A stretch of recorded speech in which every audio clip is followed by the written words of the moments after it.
Olá pessoal, tudo bem? Esse é mais um Papo de Pé, passo a passo, Papo de Pé. E hoje a gente vai falar sobre uma questão que eu particularmente estudo e pesquiso muito, sou muito fã, eu acho muito importante, que é a formação de equipe.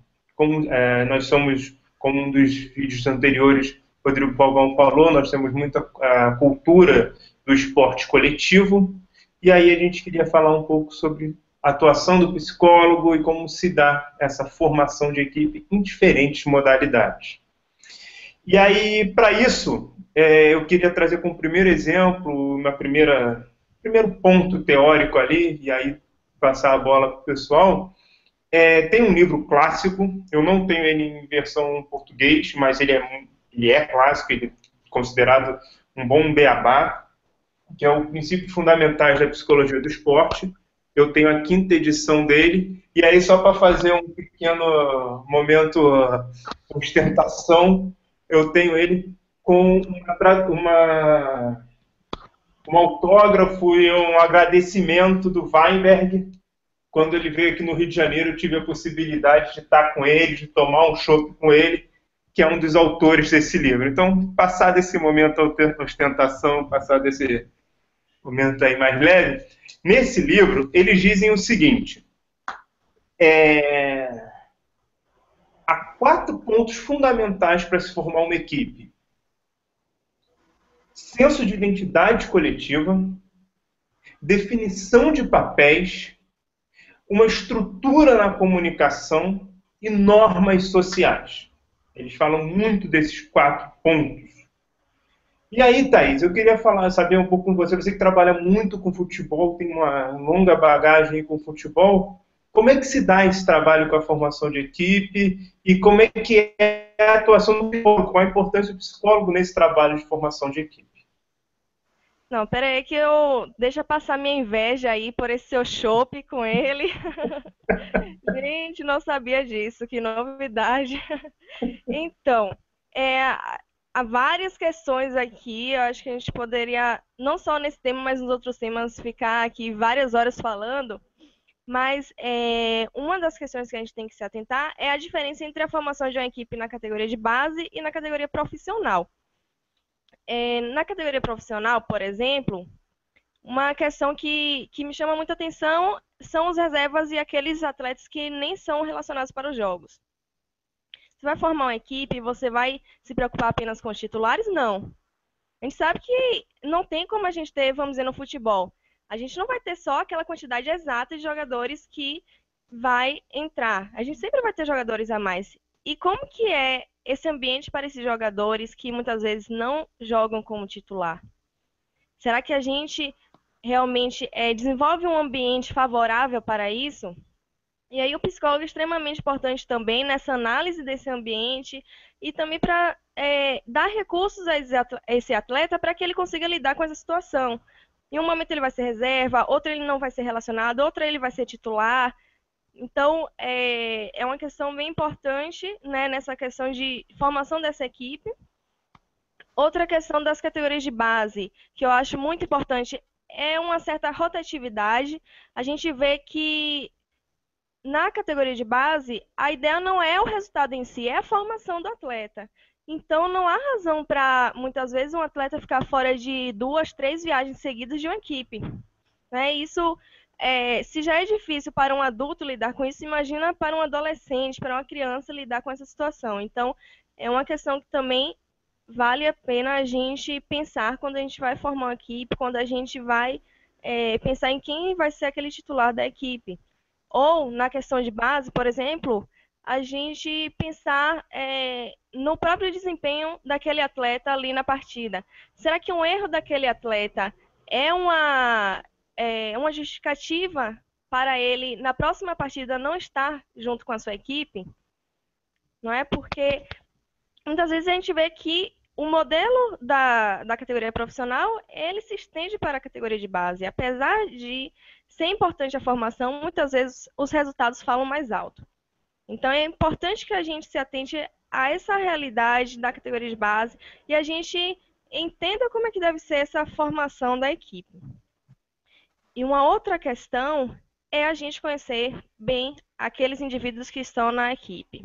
E aí o psicólogo vai ter realmente um papel essencial, trazendo para a comissão, né, quem são aqueles jogadores, claro, sempre de uma forma muito ética, mas demonstrando todo o potencial ali daqueles atletas. Às vezes, algo que a gente observou, o outro da comissão técnica não observou, e ele traz uma questão também que a gente não tinha, né, verificado antes, então é importante que a gente tenha também esse trabalho interdisciplinar na formação da equipe. Não que o psicólogo vai escalar a equipe, não é isso. Não é, às vezes até o atleta acredita que o psicólogo também ajuda a escalar, né? Então ele deixa de passar para o psicólogo algumas questões. Um problema pessoal, uma lesão que ele acha que ainda não está totalmente curada, porque ele fica com medo do atleta, do psicólogo passar essa informação para o técnico. E não é bem assim. A gente sempre tem que deixar muito claro que nós trabalhamos de forma muito ética, que a gente não... O sigilo, né, profissional é muito importante, então a gente não está ali para simplesmente ser um dedo duro, ser um pomo-correio e sair espalhando para todo mundo aquilo que o atleta passa, né? Mas o nosso conhecimento sobre a equipe acaba ajudando bastante nessa formação também das equipes. Perfeito, Thaís. E eu acho que o que você trouxe, e aí tem um pouco o papel do papo de pé e esse nosso passo a passo, em relação as pessoas têm que saber qual é a função do psicólogo, né? Essa confusão que às vezes gera de ele vai ser o dedo duro, etc., é muito por desconhecimento da nossa função. Então, esses vídeos do passo a passo, do papo de pé e essa nossa conversa ao vivo que a gente tem em alguns momentos, ele é muito fundamental nesse processo. E aí, Falcão, acho que é um tema que eu gostaria até futuramente a gente poder discutir, mas quando eu estou trabalhando com os grupos e as equipes que eu trabalho, diversas modalidades, eu sempre busco ali pela coesão daquele grupo, né? Que é aquela equipe ter os objetivos em comuns e ter o prazer de trabalhar junto. Eu acho que isso é fundamental na formação de equipe. Então, a minha forma de trabalhar é sempre buscando a coesão daquele grupo. E a sua forma de trabalhar, Falcão? Como é que eu sei que você trabalha muito tempo aí com rugby, trabalhou com rugby, trabalha atualmente com basquete feminino.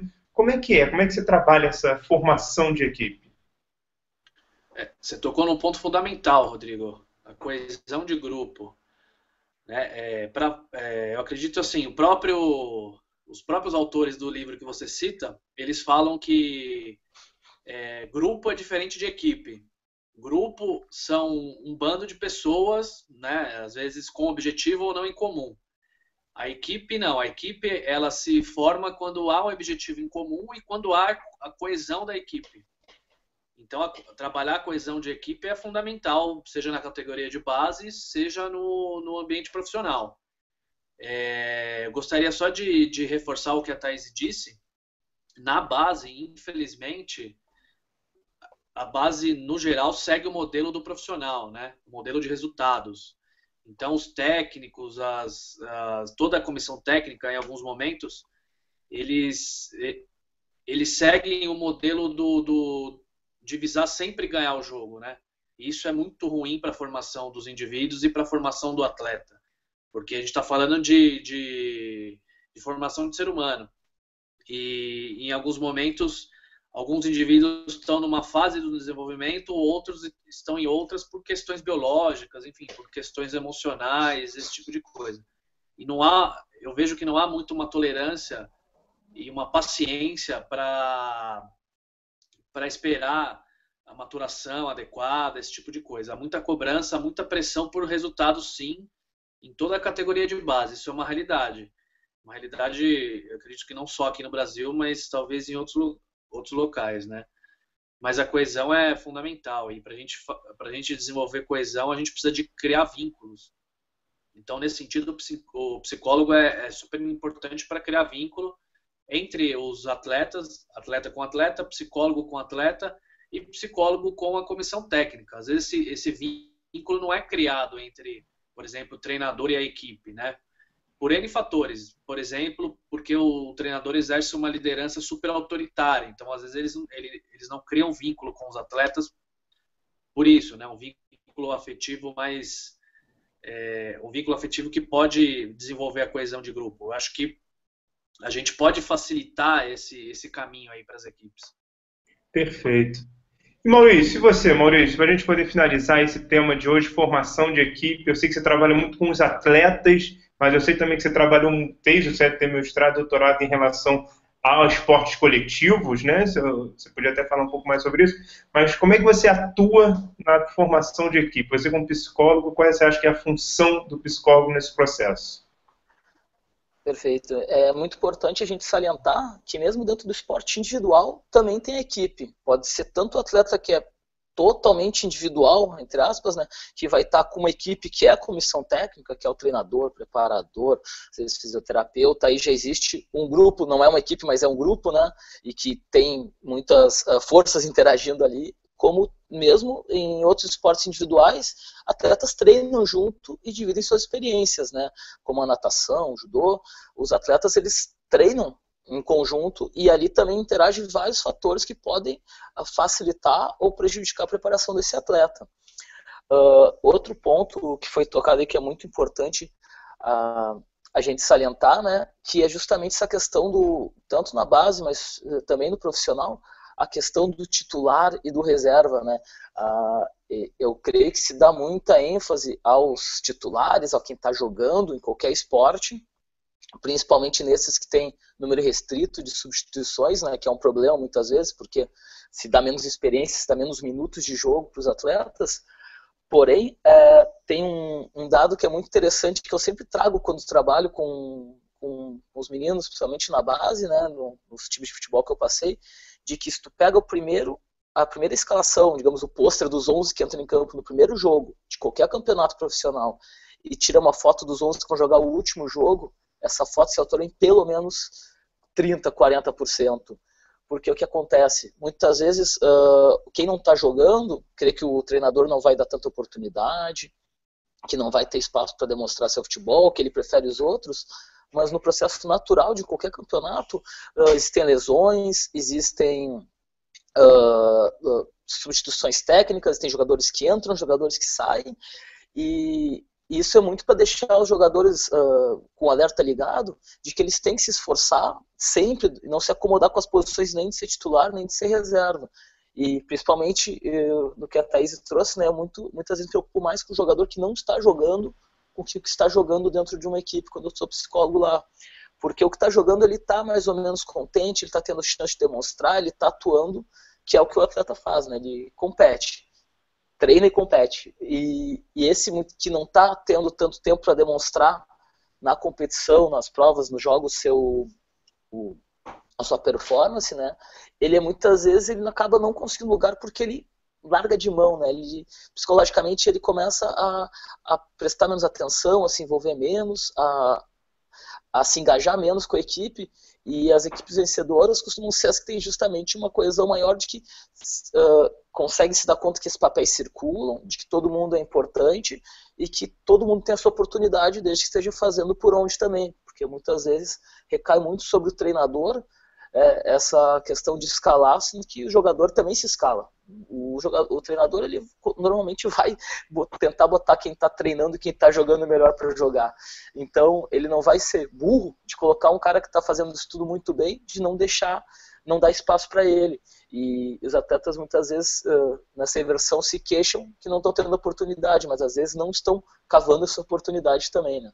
Perfeito, Maurício. Eu acho que você trouxe uma coisa que a gente pode finalizar com isso, que a formação de equipe, apesar de uma pré-temporada ser uma coisa fundamental, a formação de equipe é uma coisa que não acontece apenas na pré-temporada, não é apenas quando está se preparando para a competição, mas uma formação de equipe é uma coisa que acontece o tempo inteiro, uma coisa contínua, que é do início ao fim da temporada. Por isso esses dois pôsteres com pessoas diferentes. A formação se dá, a formação não para. Gente, esse foi o Papo de Pé, passo a passo. Hoje falamos sobre formação de equipe. Fique atento, passe temas para nós para a gente poder trabalhar, temas diferentes. Fiquem atentos nos nossos ao vivos. E no início, dessa vez eu não apresentei, mas vou apresentar hoje. No Rio Grande do Sul é o Maurício Marques. Em São Paulo é o Rodrigo Falcão. Na Bahia é a Thaís Coutinho. Eu sou do Rio de Janeiro, eu sou o Rodrigo Pieri. E esse foi mais um Passo a Passo no Papo de Pé. Tchau.